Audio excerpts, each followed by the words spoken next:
All right. So, meeting a narcissist.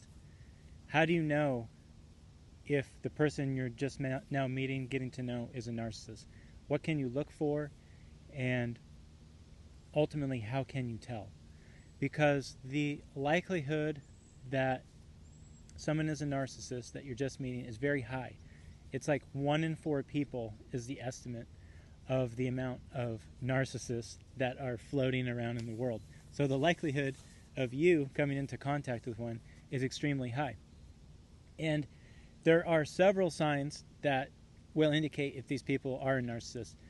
But in order to see those and understand them, we first have to understand what these people's nature is. Because when you understand someone's nature and what drives them, then you can better understand and see the warning signs as far as if this person is a narcissist.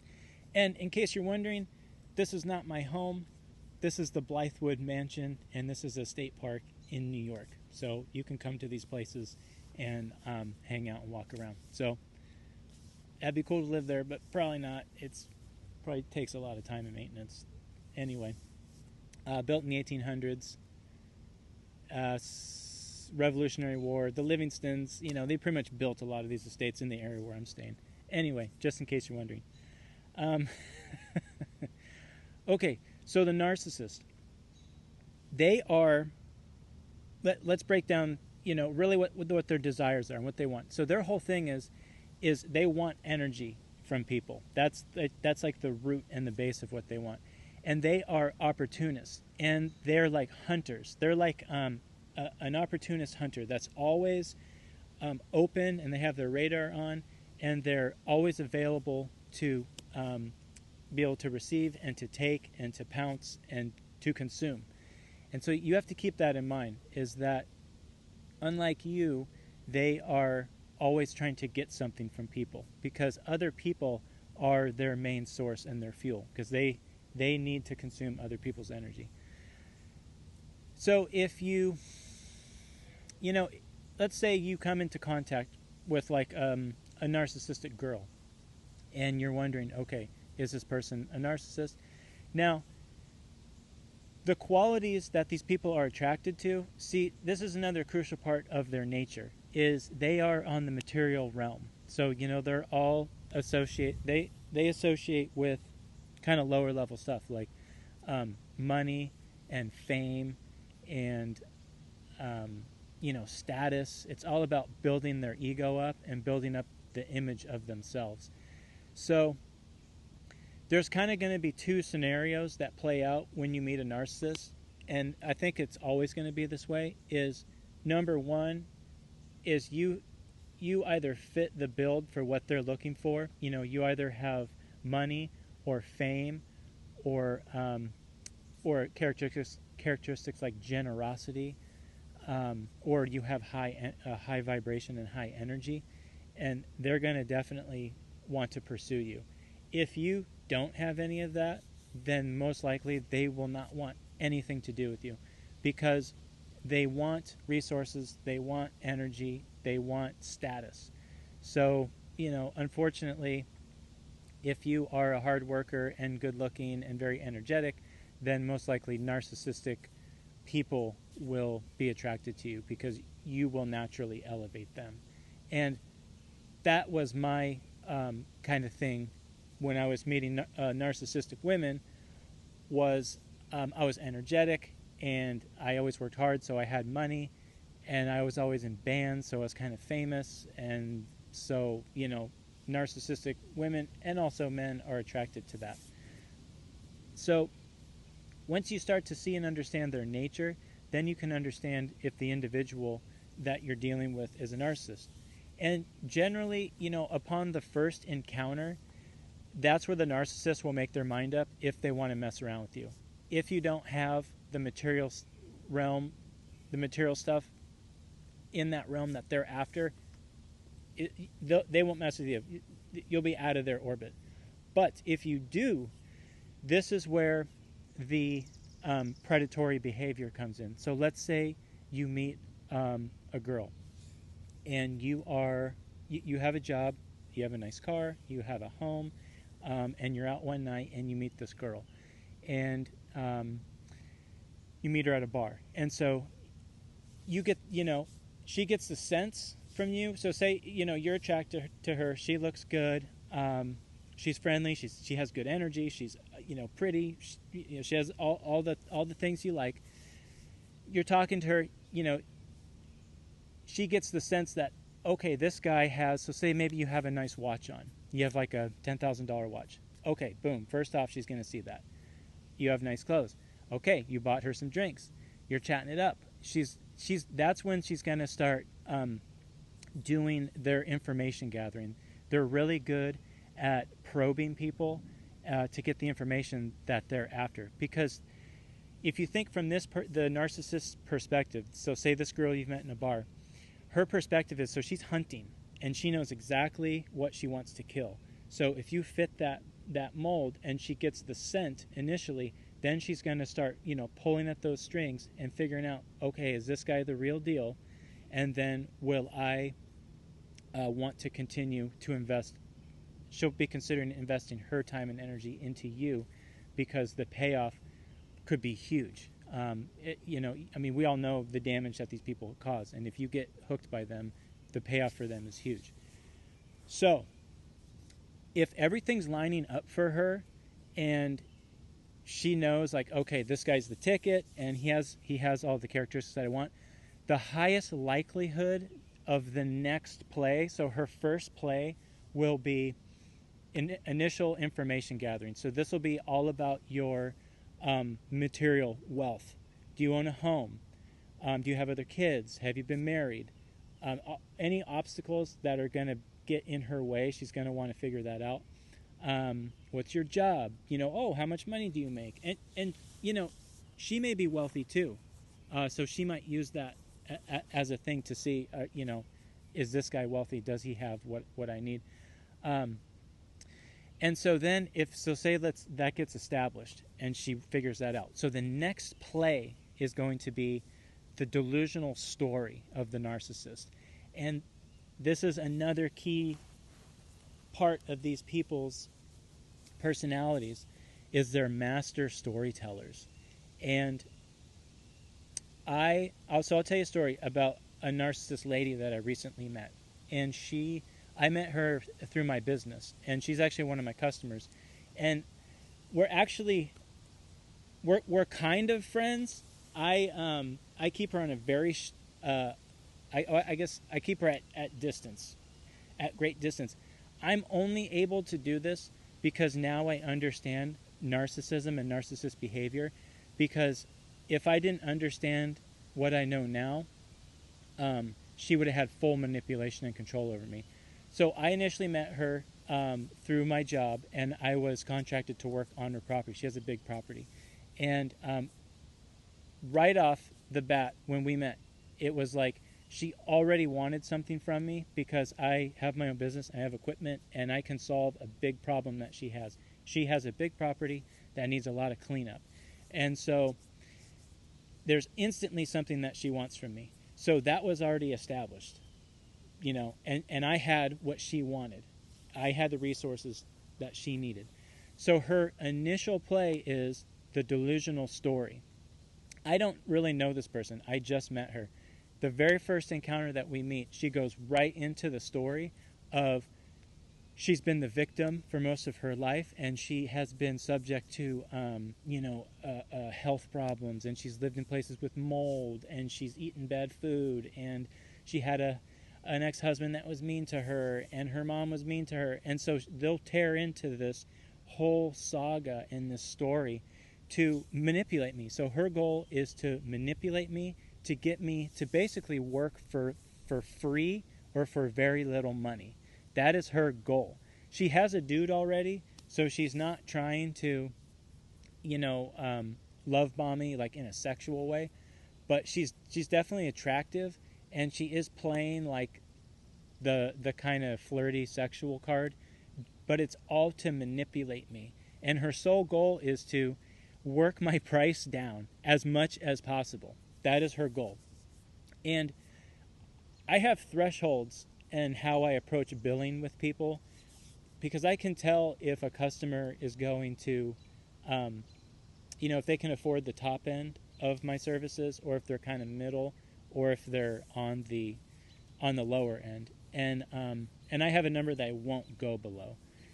So, she kind of she laid it on pretty heavy, man. And initially, I had her at a high price, and like she worked me down. But there's a thing with business and with some people, you have to figure out that if you can get them, if you get more business over time, but you're making a little less. So I could charge her $1,000 a day, and I probably wouldn't get as many jobs from her. But if I charge her $750 a day, I'll get more work because she thinks she's getting a better deal, but she'll keep calling me. So actually, I'll get more consistent business out of her, and that's what's happened. I've gotten a ton of work from this lady, and every single time she lays into me with the victim story and how she's so depressed and she has no money and like all this stuff, but then she's like always ponies up for all this kind of really not necessary work. Like I did a lot of the initial work on her property that needs to be done. It's all for fire fuel reduction. But then she was like, oh, I want to build a patio, and then I want to put in a garden, and I want to do all this stuff, but she calls me every time. So I've got the work long term, but I just have to deal with the song and dance that she gives me. That's an example of me. Let's go back to the bar scenario, and you've just met this chick. So she's established that you have what she wants. She's going to go into the story of the victimhood most likely because she's going to want to manipulate you emotionally. And the easiest way to manipulate you is by, making you feel sorry for her. And what it's going to do is it's going to trigger and cause you to be sympathetic to her, and you're going to want to be giving because you're going to think like, oh man, this poor gal, like, oh, her dad was mean to her, or her last boyfriend did something to her, or her friends all talk bad about her, or whatever it is. The second play is going to be the delusional story, and the thing about the story is you have no way to corroborate if this is true or not. And so you're just taking this person's word that you just met. And this goes both ways, men and women. So if you're a woman, watching this and you meet a dude, it's probably going to be a similar situation. Depending. I only have experience with dating women, so I would appreciate some feedback on that one if you've experienced this. But I could imagine a guy kind of doing the same. I don't know, but it's maybe not, because the gender roles are so different to where, I'm going to look into that. I'll figure that one out and get back to you. Let's just stick to a guy meeting a girl in a bar. That's my lane. I'm going to stay in that. I'm not going to try to get out where I don't know. Anyway, so she's going to continue with the story. You're going to feel sorry for her. And let's say, okay, you get her number. And, you guys figure out, boom, you exchange numbers. There's nothing crazy initially. You just met this gal. Yeah, she has a sad story. You're like, whatever, it's cool. Boom, you part ways, and then she's like, I'll call you, or you call her, whatever. This is the next play. This is the love bombing. And this is where we get into the territory of the highest highs. So they'll do this thing where, like they've got the scent and they're on you, and you have what they want. They've initially planted the seed within you of they're the victim and poor me, and I have all these problems, and you need to feel sorry for me. So they've already started to manipulate you. The love bombing comes next, and this is where if you've experienced narcissistic abuse and you have had if you've been under the narcissistic spell and you've experienced emotional trauma, this is where the hooks will get in you. And the main difference is people who have not experienced narcissistic abuse and they've never trauma bonded to a narcissist before, the extreme highs is slightly off-putting to them. You know, when you're used to the trauma bond and the love bombing comes on super hard, you're comfortable in those highs. Someone who's not, it's going to seem overwhelming to them, and it's going to raise a slight red flag. Because, you know, people who are in normal relationships and have an even temperament of emotion when they're relating to one another, yeah, it kind of ebbs and flows, but it's never this all of a sudden spike. So this is the dangerous part for people who have experienced a trauma bond to another narcissist, because this is when you end up getting hooked with more narcissists and they just keep getting you. So let's say you've never experienced the trauma bond and you're a person that has a normal, healthy emotional connection and bond with people. So the narcissist has established that you have what they want. They've already slightly manipulated you emotionally. They're going to come on hot and heavy with the love bombing. And what'll happen is, they'll want to hook up, because sex for women narcissists is like their main tool and their main weapon. So they'll come on hard and sleep with you, and it'll be great. That's another thing about these narcissistic women, especially like the fit yoga, like athletic ones.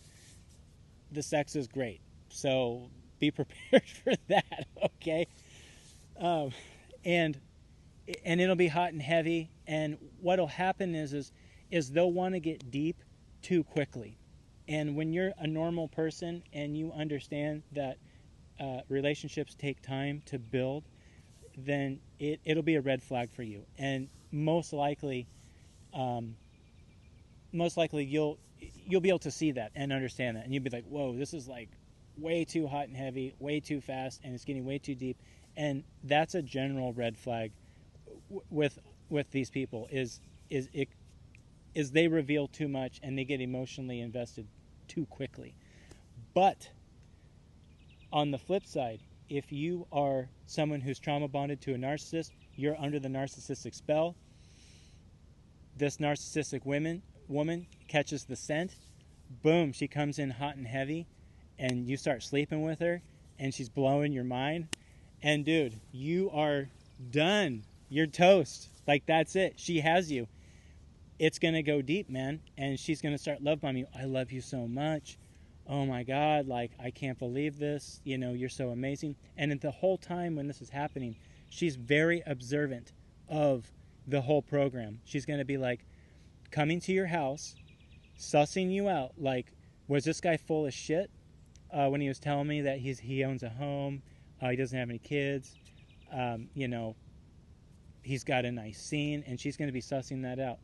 And if you fit the bill, and then you take the bait of the love bomb, and she gets in, and you're like, oh, I love you so much, in like a week, you're in. Oh, I love you so much, and oh my God, and this is so incredible, and you're in.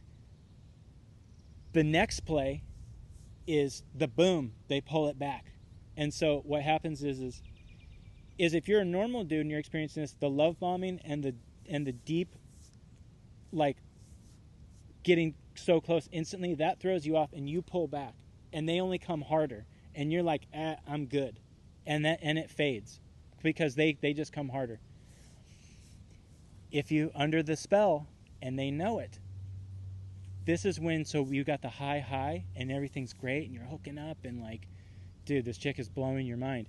As soon as she knows that it's all good, boom, she pulls the rug, and it's like she's in there with you, but that's when she starts treating you like shit. Because you got to understand, there's no in between. It's these highs. Boom, it peaks, it drops. She's treating you like shit. That is the trauma bond, and she's pulling the spell on you, and you're in. She has you, and it's pretty much game over from there. Yeah, I'm sorry. It's game over. And that was the story of my life for like, ever since I started dating these women, because they pick up the scent. And if you've been trauma bonded and you don't understand what a normal, healthy, emotional relationship is, they've got you, man. And so we really have to understand what drives these people. That's how we know when we're coming into contact with them initially. And any relationship, whether good or bad, it takes time to develop. And